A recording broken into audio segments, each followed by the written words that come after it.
Seguimos en la tertulia de este viernes 22 de marzo de 2019. Estamos con Gonzalo Pérez del Castillo, Fernando Butazzoni, Juan Grompone y como invitado Álvaro Pérez, doctor en comunicación, decano de la Facultad de Comunicación de la Universidad de Montevideo, español, radicado en Uruguay desde 2014, hincha de Nacional y del Real Madrid. Ya quedó todo eso aclarado. Clarísimo.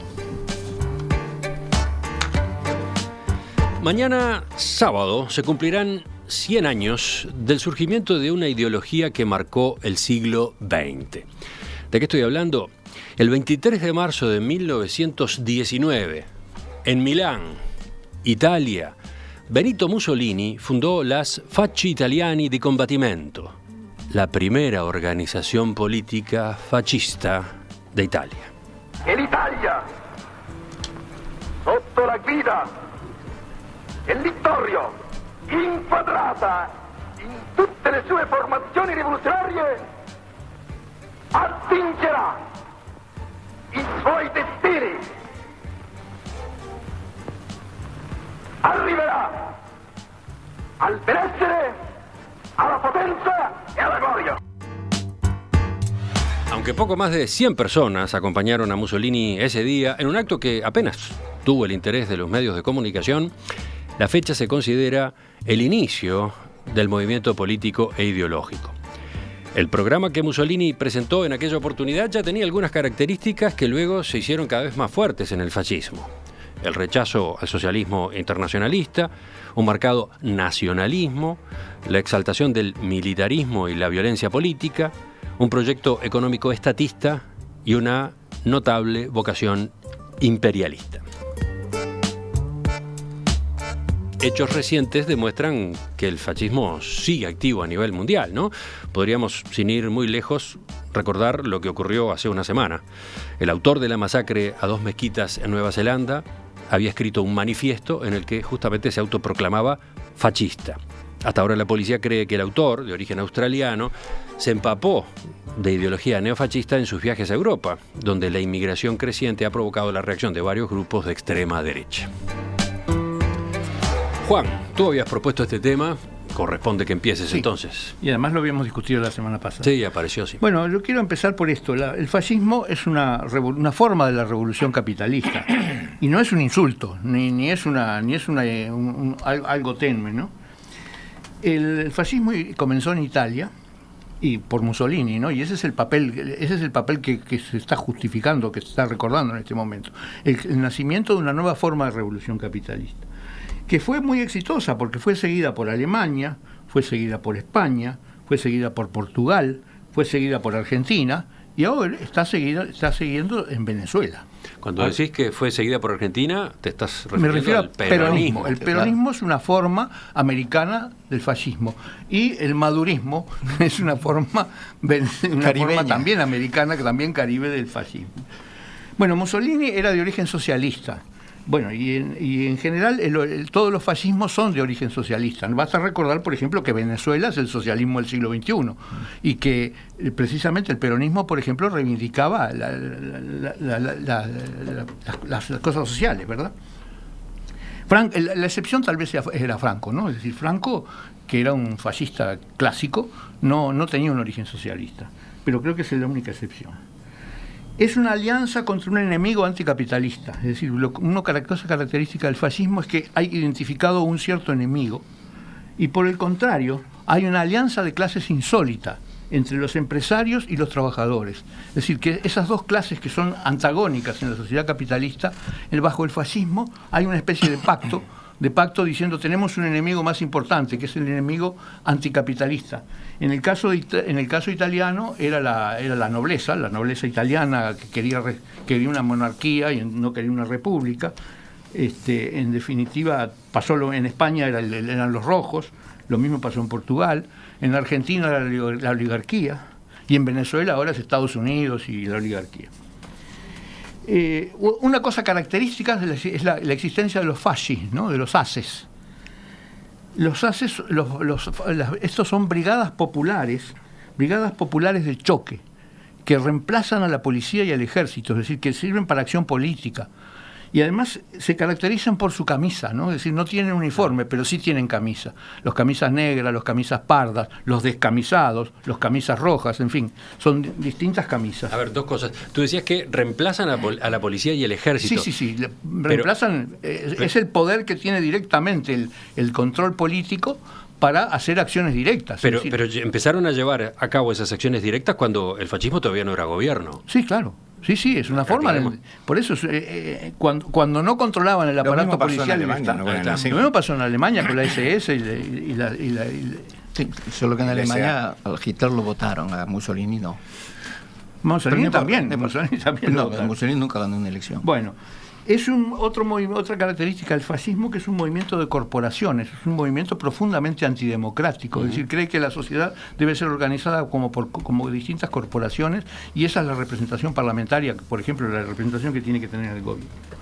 Bueno, y en el Uruguay hubo un pequeño movimiento fascista durante la época del fascismo, ¿no? En particular se manifestó mucho en la época de Terra, ¿no? Y particularmente durante la Segunda Guerra Mundial. Es decir, los italianos residentes, acá había una colectividad italiana relativamente importante, y una buena parte era fascista, al mismo tiempo que había los otros italianos que eran antifascistas, encabezados por una figura señera, como fuera Frugoni, ¿no?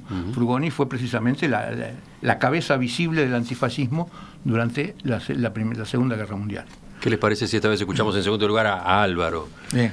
Bueno, creo que después del resumen tan bueno que nos ha hecho Juan, hay poco más para aportar sobre lo que ha sido históricamente el fascismo. Me permitiría simplemente un detalle que no me parece menor, que es el componente estético y el tema del futurismo, ¿no? Porque el futurismo, y Marinetti en un principio apoyó a Mussolini. Y esto es importante porque a veces uno piensa en fascismo y lo asocia a algo bruto, a algo tonto, pero había intelectuales también detrás de este movimiento. Y lo estético, ¿no? Has hablado de las camisas. Y efectivamente, lo estético tiene un peso, el saludo romano. La estética tiene mucha fuerza en el fascismo, y me parece que es importante destacarlo porque a veces tendemos a simplificar los problemas y pensar que la gente es tonta, y es interesante también saber lo que hay detrás intelectualmente de esta gente, y hay un peso. En este caso el futurismo, que luego se separaron, pero que está ahí. Lo mismo pasó en España con los falangistas, que efectivamente también tenían un núcleo intelectual importante. A mí también me interesa hablar del fascismo hoy en Italia, porque a mí me llamó mucho la atención cuando estuve en Italia hace como 10 años, estuve en Florencia y pasaba por una calle. Florencia es una ciudad muy de izquierdas, es una ciudad históricamente de izquierda, y sin embargo por la calle te podías encontrar tranquilamente chapas, pósters, afiches sobre el fascismo, y frases de Mussolini como trabajar y construir y, si es necesario, combatir y vencer, en el centro de Florencia, sin ningún tipo de problema. Y eso a mí me llamó mucho la atención, porque si tú vas a Berlín es impensable ver algo sobre Hitler. Sin embargo, en Italia hay una especie de justificación del fascismo. Hace unos días... ¿Una justificación del fascismo? Al menos una comprensión. Hace unos pocos días... Pero, perdón, sí. ¿Una justificación o una comprensión generalizada o impulsada por una parte? Seguramente impulsada por una parte, obviamente la izquierda seguramente no esté de acuerdo con esto, pero sí que es llamativo, en comparación, por ejemplo, con Alemania, cómo hay un sector de la sociedad que tranquilamente te puede decir, sin ir más lejos, Antonio Tajani, presidente del Parlamento Europeo, no estamos hablando de cualquiera, que dice, bueno, sí, el fascismo en la Segunda Guerra Mundial se equivocó con las leyes raciales, con aliarse con Hitler, pero Mussolini hizo muchas cosas buenas. Eso es llamativo porque no es el discurso habitual en otros países que tuvieron ese tipo de gobiernos. En España también pasa un poco, pero desde luego no pasa en Alemania y en otros lugares con el comunismo. Por decir lo contrario, por ejemplo, en Polonia no está bien visto hablar del comunismo. Sin embargo, en Italia tienen esa comprensión. E incluso ha habido figuras públicas como Paolo Di Canio, que era un futbolista del Lazio, que en una ocasión marcó un gol y saludó con el saludo romano. Se generó tremenda polémica y él, lejos de pedir perdón, dijo: yo soy un fascista, lo que no soy es racista. Claro, pensemos eso en cualquier otro país. Sin embargo, en Italia, de alguna manera, con el paso de los años, se ha llegado a justificar el fascismo e incluso a comprender y en muchos aspectos apoyar, que me parece sociológicamente interesante, porque no olvidemos que, por ejemplo, Berlusconi tuvo un viceprimer ministro que era Fini, que era de Alleanza Nazionale, que era el partido que heredó el movimiento social italiano, que eran los fascistas. Italia ha tenido ministros mucho antes de todo este fenómeno que antes comentaba Fernando de cómo está el mundo hoy con los populismos. Italia en 2001 tenía un viceprimer ministro que era de un partido fascista, que no era antisemita, por ejemplo, tenía muchos gestos con los judíos para limpiarse un poco la imagen, pero eran herederos directos del movimiento social italiano. Me parece interesante también la permanencia del fascismo en Italia y luego en la otra cuestión que comentaba Fernando también, que es en los populismos, ¿no? Como hemos visto en Venezuela, hemos hablado de Perón, la permanencia que sigue teniendo todavía hoy. Bueno, yo quería subrayar eso de la permanencia, porque, digamos, un país como el Uruguay, por ejemplo, ha tenido movimientos, digamos, o simpatizantes muy importantes, que después, con el decantar del tiempo, con el paso del tiempo, recordemos que Real de Azúa era un entusiasta falangista español. Recordemos que el doctor Luis Alberto Herrera fue un gran admirador de Mussolini y expresó loas. Yo incluso copié una porque me parece muy interesante desde el punto de vista justamente sociológico, ¿no? Decía Herrera en 1937, colosal despliegue de energías morales y materiales. En el centro de este formidable movimiento anímico, cívico, patriótico y social, está hablando del fascismo, cual propulsor de obra inmensa, la figura extraordinaria de Benito Mussolini que lleva la épica contemporánea. Todo eso, porque no debemos descontextualizarlo, es fruto de una cierta época, de un momento histórico de la sociedad, así como también acá hubo destacados militantes del nazismo antes e incluso durante la guerra, algunos más embosados que otros. También el fascismo hizo pie de manera fuerte, ¿no? Real de Azúa era un tipo que, claro, fue y vino, fue blanco, fue colorado, fue fascista, fue socialista, fue frente amplista, fue de todo. Pero otras figuras como César Charlone, por ejemplo, Charlone Rodríguez, ¿no? Como el propio Terra. Entonces, me parece que también no hay que minimizar los impactos y las semillas que quedan de ese tipo de experiencias o de ese tipo de prédicas, porque reaparecen hoy en Europa. De otras maneras reaparecen en América también, en América del Sur y en América del Norte. ¿En Uruguay las ves reaparecer? No, yo no lo descartaría. Yo creo que el Uruguay de hoy es mucho más xenófobo, racista y antisemita de lo que la gente cree que es. Sin ser un fenómeno masivo, sin ser un fenómeno abierto, es un fenómeno latente, yo diría que significativo. Sería un gran error, una gran inocentada del sistema político y de los ciudadanos pensar que nosotros en esa no vamos a entrar nunca. Gonzalo. Sí, yo creo que el raconto histórico que se hace, yo creo que le faltó algo, que es que la Italia entra en el fascismo después de salir de la Primera Guerra Mundial, en la cual fue vencedora, puso más de 600.000 muertos, y en el Tratado de Versalles no ganó nada, fue absolutamente humillada. En los años 19 al 20, en Italia, por supuesto, con la revolución bolchevique al lado, había un gran fermento a favor del socialismo. Uno de los principales en ese momento era Enzo Malatesta, anarquista. Y había un gran fermento social. Y entonces a la burguesía, al capitalismo, a los propietarios terrenos, a los monarcas, se les plantea cómo nos defendemos de esto.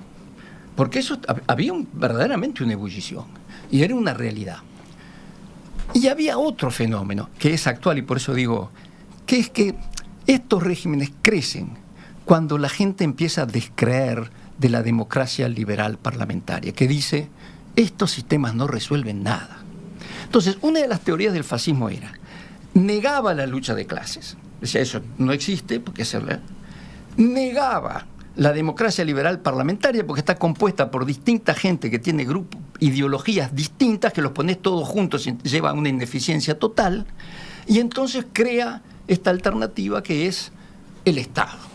El Estado que unifica, como explicó Juan, no dividamos por ideología, corporativicemos, cada corporación aporta lo suyo, pero lo que no se cuestiona es la majestad, la autoridad del Estado.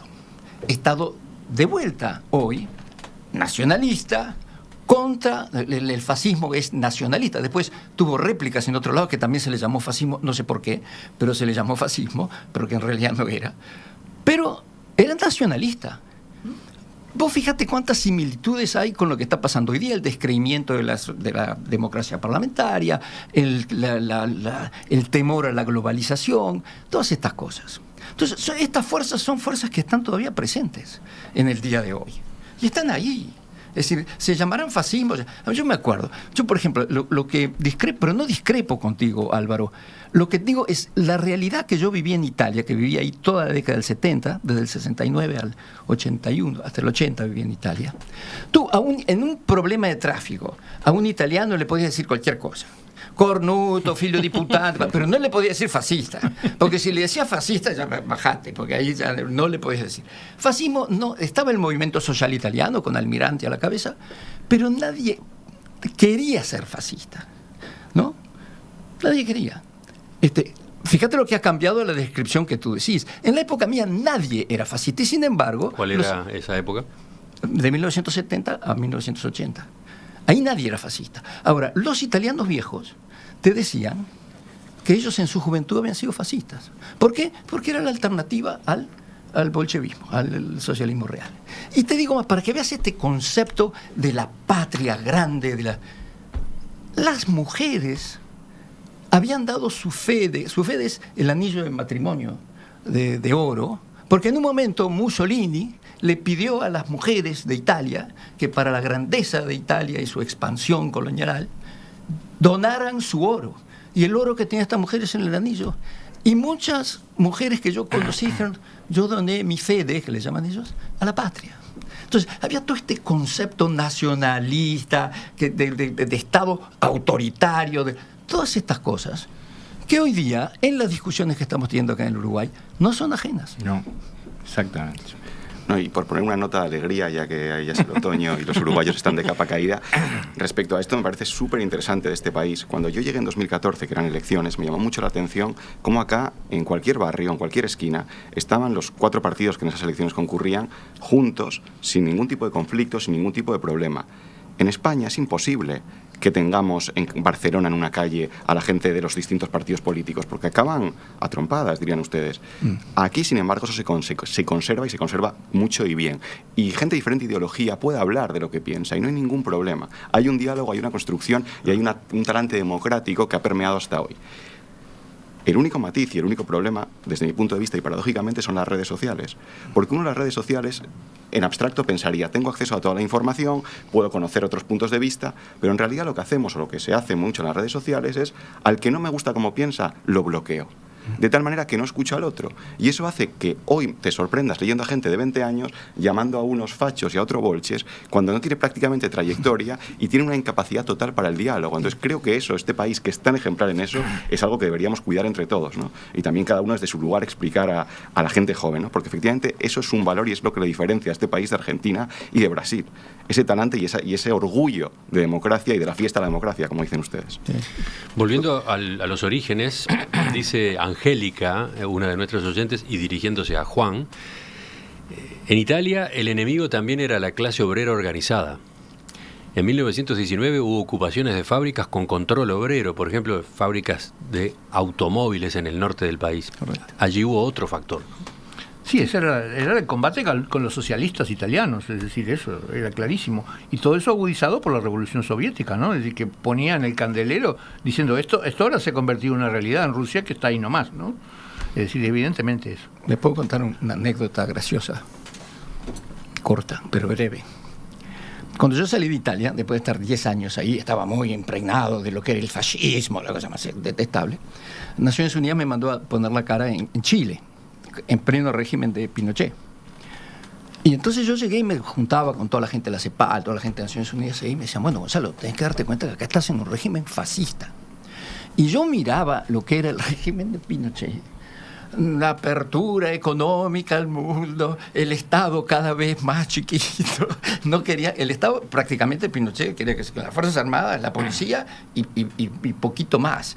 Tenía que privatizar todo. Digo, y yo le decía, pero muchachos, esto no tiene nada de fascismo. Me decía, pero ¿cómo vas a decir eso? Estaban todos enojados conmigo. Le decía, pues esto será un dictador, un hijo de la chingada, como dicen los mexicanos, pero no es un fascista. Pero claro, el fascismo es otra cosa. Lo que pasa es que se ha devenido en una especie de insulto genérico. Claro, Exactamente. Es como un rótulo que realmente que no ha pasado con el nazismo, ¿no? Salvo ahora que hay ha habido toda una renovación del insulto a través de eso de la feminazi, ¿no? Pero en realidad con el fascismo ha pasado eso, como que cualquier desborde autoritario es fascista, cuando en realidad puede serlo o puede no serlo. Yo quiero recordar que la palabra complementa a él las cosas que viste cómo está entrando en la onda pi. ¿La onda qué? No. Yo quiero recordarle que la palabra el nazi es la abreviatura de nacionalsocialismo. Claro, ¿no? claro. Es decir, que son las dos componentes, que es una especie de contradicción, ser socialista y nacional. ¿no? Exacto. Esa es la contradicción. Pero entonces, para ir redondeando la conversación hoy, y si bien capaz que la respuesta ya está para algunos oyentes, ¿por qué te parecía importante, Juan, que no dejáramos pasar este centenario? Bueno, pues yo quiero, por empezar, separar eso. Es decir, que una cosa es usar la palabra fascista como insulto y otra cosa es usar la palabra fascista como régimen político. Es decir, que son dos conceptos absolutamente distintos. De modo que uno puede decir, miren que teóricamente Venezuela es un régimen fascista, ¿no? Sin embargo, seguramente es una ofensa espantosa que estoy haciendo una cantidad de oyentes al decir eso, ¿no? Pero yo lo miro desde el punto de vista, no lo estoy insultando a Venezuela, estoy describiendo cómo es el régimen, ¿no? ¿Ustedes, los demás? No, yo creo que, me parece que es importante, de alguna manera, la memoria, ¿no? Es decir, hacer un esfuerzo por la memoria. Yo creo que hay una tendencia muy fuerte, incluso en los medios de comunicación, o en muchos medios de comunicación, de vivir el aquí y el ahora, y el entretenimiento y la soncera. Como si la vida fuera más fácil o más llevadera si no tenemos que pensar y si no tenemos que reflexionar. Y yo me parece que hacer un esfuerzo para pensar, reflexionar, instruirse, tener memoria histórica, me parece que es muy importante para todos, porque si no, estamos como perdidos en el espacio, ¿no? O sea, no hay puntos de referencia, no hay norte, no hay sur, no hay pasado. Me parece que conocer el pasado, no solo en lo que me atañe a mí personalmente, dónde nací, quiénes fueron mis padres, etcétera, sino conocer el pasado de las ideas que hoy están sobre la mesa en muchas partes del mundo, me parece que es muy importante. Álvaro. Creo que Juan y Fernando lo han dicho muy bien. Hay que conocer los términos que usamos, de dónde vienen y qué significan, y hacer esas distinciones entre lo histórico y el significado actual, y hay que entender la historia para no cometer los errores del pasado y eventualmente poder tomar mejores decisiones políticas y sociales.